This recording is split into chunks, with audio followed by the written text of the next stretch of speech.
It's a little bit funny. Well, I was in my early 20s when I was listening to Elton John, and he was a huge influence on me. When I moved out to California with my knapsack and guitar and was trying to get work as a background vocalist or whatever I could, I crashed a party where I knew Elton John was going to be at Cherokee Studios in Los Angeles. His manager came up to me a few minutes later and said, "What do you do?" And I said, "Well, I'm a singer," and I was trying to be all cocky. And she went away and came back a few minutes later and said, "What are you doing for the next 2 months? Elton wants to know if you want to go on the road." And 2 days later, I was rehearsing with Elton John, and a week later, I was on the road with Elton John as a background vocalist.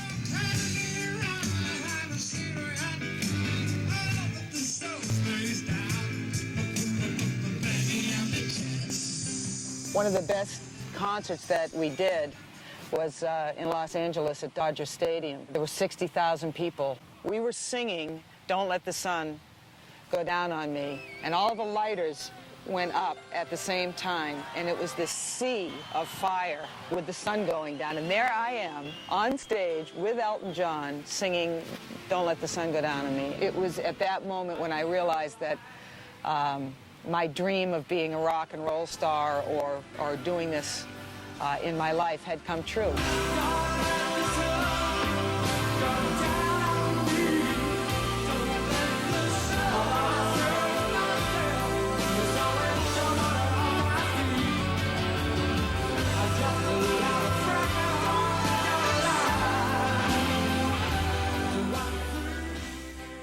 I got married and had kids and bowed out of the music business in the early 80s. I don't know. Happy birthday. Jesse, make her sit and look at the camera. Come here, Echo. Hey, cutie. Jessie was diagnosed with Hodgkin's disease in December of 1995, and she died only 3 weeks after her 11th birthday. Jessie was an incredible kid. She was a red-headed spitfire. To her, the glass was always completely full and overflowing. Watching your child take her last breath, it's just something that no one should ever have to experience. About 2 or 3 weeks after she died, he called me, and he said, "You're going to write beautiful music." And I said, "No, I can't imagine doing that." I just didn't have any desire to listen to any music.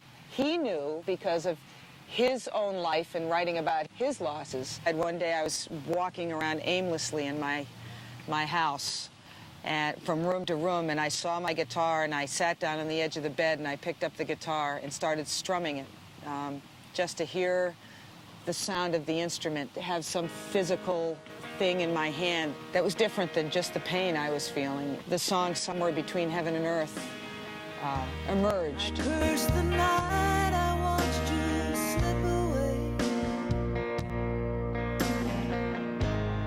Wouldn't have done no good to beg you to stay. Elton has been completely supportive of what I'm doing, and he absolutely was, or at least he told me that he was completely blown away by the music. Literally, this music has saved my life. I will see